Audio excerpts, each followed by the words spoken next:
क्या हो अगर आत्मा का अस्तित्व वैज्ञानिक रूप से प्रमाणित हो जाए? क्या हो अगर विज्ञान को ये समझ में आ जाए कि आत्मा होती है या नहीं होती है? अगर होती है तो वो हमारे शरीर में फिजिकली कहाँ मौजूद होती है?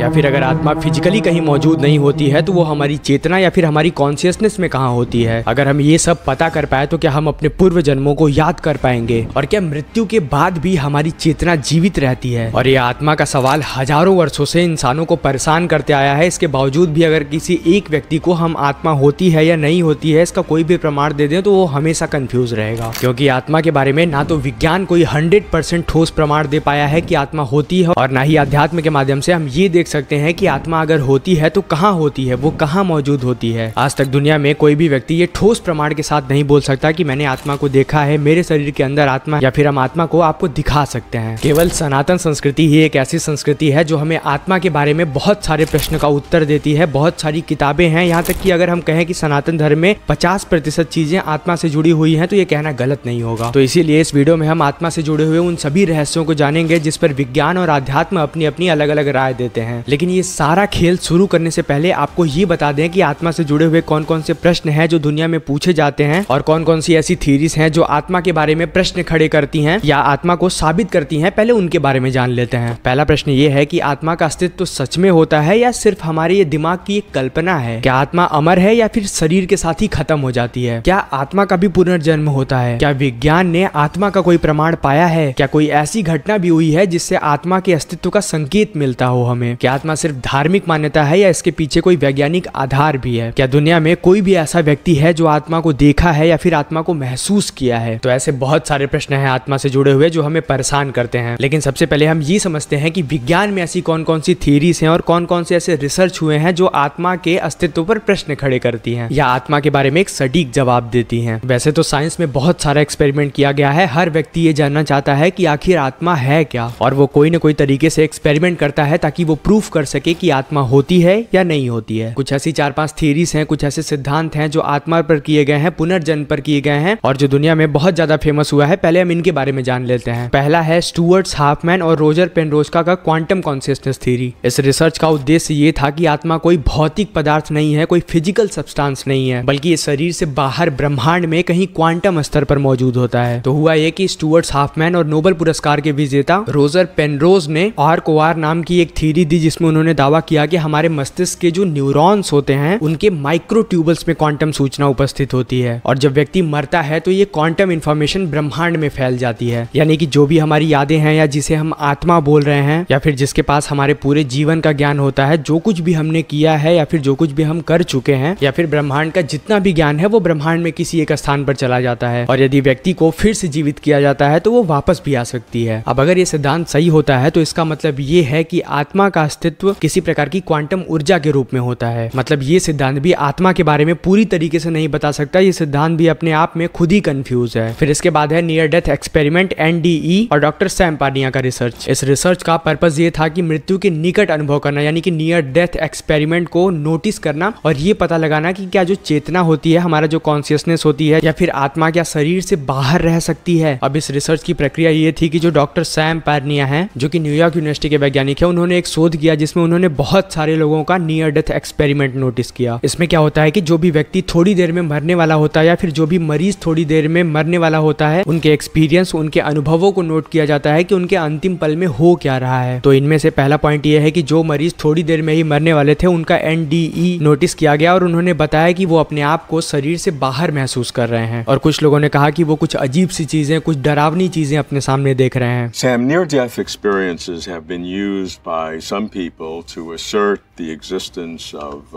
immortal souls, certainly life beyond death, and it's very controversial. You're a physician, you work with acutely what happens during that period.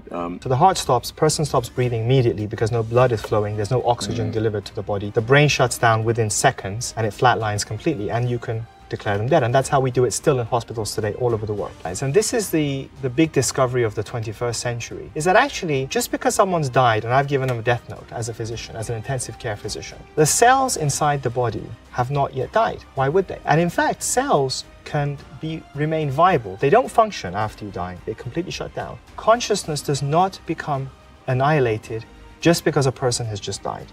And in fact, consciousness appears to continue at least in the first period, the early period of death, the first minutes or hours after death. और तीसरा है सबसे famous research doctor Ian Steven का पुनर्जन्म पर research. इस research का purpose ये था कि आत्मा और पुनर्जन्म के बारे में वैज्ञानिक रूप से स्टडी करना, क्योंकि अगर ये समझ ले कि पुनर्जन्म का अस्तित्व होता है तो आत्मा के अस्तित्व को समझना हमारे लिए आसान हो जाएगा। क्योंकि देखिए, बिना किसी एनर्जी के, बिना किसी सोर्स के इन्फॉर्मेशन का ट्रांसफर होना पॉसिबल नहीं है। इसलिए अगर हम ये प्रूफ कर दिए कि पुनर्जन्म होता है और इन्फॉर्मेशन ट्रांसफर होती है, तो हमारे लिए ये समझना आसान हो जाएगा कि आत्मा का अस्तित्व होता है और आत्मा ही वो चीज होती है जो इन्फॉर्मेशन को अलग अलग शरीर में ट्रांसफर करती है। तो शोध की प्रक्रिया ये थी कि जो डॉक्टर इयान स्टीवन थे, जो वर्जीनिया यूनिवर्सिटी के प्रोफेसर थे, उन्होंने 3000 से अधिक बच्चों के पुनर्जन्म के मामलों पर रिसर्च किया। उन्होंने ऐसे बच्चों के मामलों पर जांच किया जो ये दावा करते थे कि उन्हें अपने पुनर्जन्म की चीजें याद हैं। भारत, अमेरिका और कई देशों में उन्होंने बहुत सारे बच्चों पर रिसर्च किया और ये पाया कि बहुत सारे बच्चे हैं जो अपने पिछले जन्म की चीजों को याद रख पाते हैं और वो जो कुछ भी अपने पुनर्जन्म के बारे में बताते थे वो उनके पिछले जीवन से मेल खाती थी। वैसे तो इस बात का भी बहुत बड़ा कारण है कि बच्चों को अपने पुनर्जन्म की चीजें बचपन तक ही क्यों याद रहती हैं और धीरे धीरे जब वो बड़े होने लगते हैं तो वो चीजें भूलने क्यों लगती हैं। इस पर भी एक पूरा वीडियो बनाया जा सकता है, लेकिन अभी हम उस पर बात नहीं कर रहे हैं। अभी हम सिर्फ आत्मा की बात कर रहे हैं और अभी हमें सिर्फ ये समझना है कि पुनर्जन्म प्रूफ हुआ या नहीं। तो जब इन्होंने 3000 से अधिक बच्चों पर रिसर्च किया और उनमें से बहुत सारे बच्चों ने अपने पुनर्जन्म के बारे में बहुत सटीक चीजें बताई, तब उन्होंने ये निष्कर्ष निकाला कि कहीं ना कहीं पुनर्जन्म तो होता ही है। अब उनके पास कोई ऐसी थ्योरी तो है नहीं, कोई फॉर्मूला तो है नहीं जिसको लगा के ये प्रूफ किया जा सके कि हाँ, पुनर्जन्म होता ही है। अधिकतर मामलों में उन्होंने ये पाया कि एक बच्चा जिसे ये सारी चीजें नहीं पता होनी चाहिए थे, उसे ये सारी चीजें, अपने पुनर्जन्म की चीजें पता है। और यहाँ तक कि उस बच्चे को वो सारी चीजें भी पता है जो सिर्फ उसी व्यक्ति को पता थी जो मर चुका है। अब ऐसा कैसे हो सकता है? ये सारी चीजें तो किसी को नहीं पता, लेकिन हाँ, इसे पूरी तरीके से नकारा नहीं जा सकता है। अब इसके बाद है मैक्स प्लांक का consciousness is fundamental theory. Max Planck एक बहुत ही फेमस जर्मन फिजिसिस्ट थे। उन्हें क्वांटम थ्योरी के जनक के रूप में जाना जाता है, जिन्हें 1918 में नोबेल प्राइज भी मिला था। तो मैक्स प्लांक का ये विचार था कि चेतना यानी कि कॉन्शियसनेस ब्रह्मांड की सबसे मूलभूत चीज है और भौतिक पदार्थ यानी कि मैटर चेतना से उत्पन्न हुआ है, यानी कि कॉन्शियसनेस से उत्पन्न हुआ है। उन्होंने कहा था, I regard consciousness as fundamental, I regard matter as derivative from consciousness. मैं चेतना को मूलभूत मानता हूँ,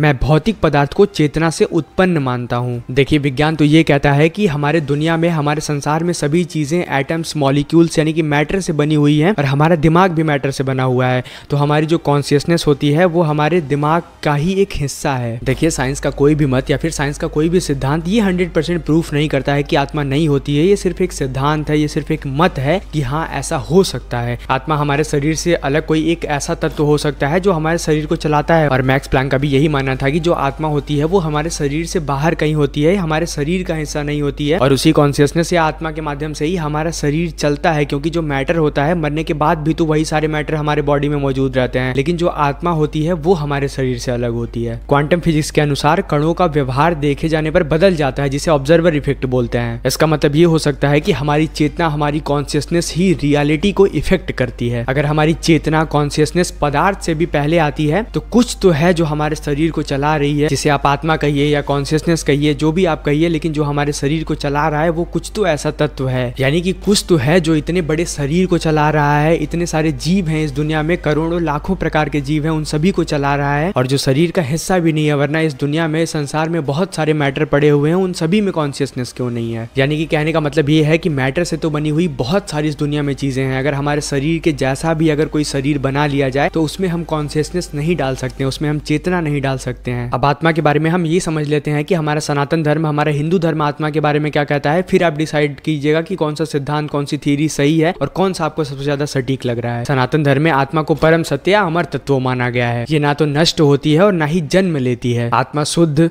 शाश्वत और नित्य है, जो शरीर और मन से परे रहती है। आत्मा संबंधी हमें ज्ञान वेद, उपनिषद, भगवत गीता, ब्रह्मसूत्र और बहुत सारे ग्रंथों में मिलता है, लेकिन जिन ग्रंथों में आत्मा के बारे में विस्तार से वर्णन मिलता है वो है उपनिषद। उपनिषदों ने आत्मा को सबसे गहरे तरीके से समझाया है, विशेष रूप से बृहदारण्यक उपनिषद, कठोपनिषद, मांडुक्य उपनिषद और छांदोग्य उपनिषद। बृहदारण्यक उपनिषद में सबसे विस्तार से बताया गया है कि आत्मा क्या होती है, आत्मा का अस्तित्व क्या है। इसमें आत्मा को ब्रह्म के रूप में बताया गया है और बृहदारण्यक उपनिषद में आत्मा से जुड़े हुए बहुत सारे उत्तर हैं जो आपके प्रश्न को क्लियर कर देंगे। इसमें यह समझाया गया है कि कैसे ब्रह्म और आत्मा दोनों ही एक ही तत्व हैं। कठोपनिषद में यम और नचिकेता का जो संवाद है उसके माध्यम से हमें आत्मा के बारे में बहुत सारी जानकारी मिलती है। मांडुक्य उपनिषद में आत्मा की 4 अवस्थाएं बताई गई हैं, जागृत, स्वप्न, सुसुप्ति और तुरीय। यहाँ पर हमें ओम के माध्यम से आत्मा को समझाया गया है, लेकिन अगर सबसे देखा जाए कि सबसे सरलतम रूप कौन सा है, सबसे सरल तरीके से अगर कहीं समझाया गया है तो वो है भगवत गीता। अगर उपनिषदों को छोड़ दिया जाए तो योग वशिष्ठ है हमारे पास। योग वशिष्ठ महर्षि वशिष्ठ और भगवान राम के संवाद पर आधारित है, जिसमें आत्मा, मोक्ष और अद्वैत सिद्धांत के बारे में बहुत गहरी बातें लिखी हुई हैं। इसमें बताया गया है कि कैसे आत्मा माया और भ्रम के संसार में फंस जाती है और कैसे ज्ञान से, ध्यान से और आत्मचिंतन से ये संसार से मुक्त हो सकती है। फिर हमारे पास ब्रह्मसूत्र भी है जो कि वेदांत दर्शन का एक प्रमुख ग्रंथ है, जिसके बाद में शंकराचार्य, रामानुजाचार्य और माधवाचार्य ने विस्तार रूप से इसका वर्णन किया है। इसमें आत्मा और ब्रह्म की व्याख्या की गई है और ये सिद्ध किया गया है कि आत्मा नित्य, शुद्ध और शाश्वत होती है। इसके बाद शंकराचार्य जी का उपनिषद भाष्य और विवेक चूड़ामणि है जो हमें आत्मा के बारे में बहुत सारी चीजें बताता है। मधुसूदन सरस्वती जी का अद्वैत सिद्धि, इसमें आत्मा की प्रकृति और ब्रह्म ज्ञान को तार्किक रूप से समझाया गया है कि जितने भी प्रश्न आपके दिमाग में आ सकते हैं आत्मा से जुड़े हुए, नकारात्मक प्रश्न या सकारात्मक प्रश्न, वो सारी चीजें इसमें समझाई गई हैं। इसके बाद आप महर्षि रमण का उपदेश सार पढ़ सकते हैं, जिसमें ये बताया गया है कि मैं कौन हूँ। सबसे बड़ा जो प्रश्न इस दुनिया में है, लोग पूछते हैं कि मैं कौन हूँ, तो उसमें इसका उत्तर लिखा हुआ है। उसको बहुत डिटेल में समझाया गया है कि जो प्रश्न लोग करते हैं मैं कौन हूँ, इसका उत्तर क्या है। थोड़ा आत्मा से जुड़े हुए बहुत सारे जो कठिन प्रश्न हैं, उन कठिन प्रश्नों को देख लेते हैं और उनके उत्तर को देख लेते हैं, ताकि थोड़ा आपको समझ में आ जाए कि हमारा अध्यात्म, हमारा विज्ञान आत्मा के बारे में क्या कहता है। पहला प्रश्न ये है कि आत्मा अगर नित्य है, आत्मा अगर शाश्वत है, तो पुनर्जन्म की आवश्यकता क्या है। देखिए, आत्मा नित्य तो है, आत्मा शाश्वत तो है, आत्मा कभी मर तो नहीं सकती है, लेकिन कर्मों के अनुसार उसे नया शरीर मिलता है और ये प्रक्रिया तब तक चलती है जबकि उस आत्मा को उसके कर्मों के सारे फल समाप्त नहीं हो जाते और उसे मोक्ष नहीं मिल जाता। और दूसरा प्रश्न ये है कि अगर आत्मा और ब्रह्म एक हैं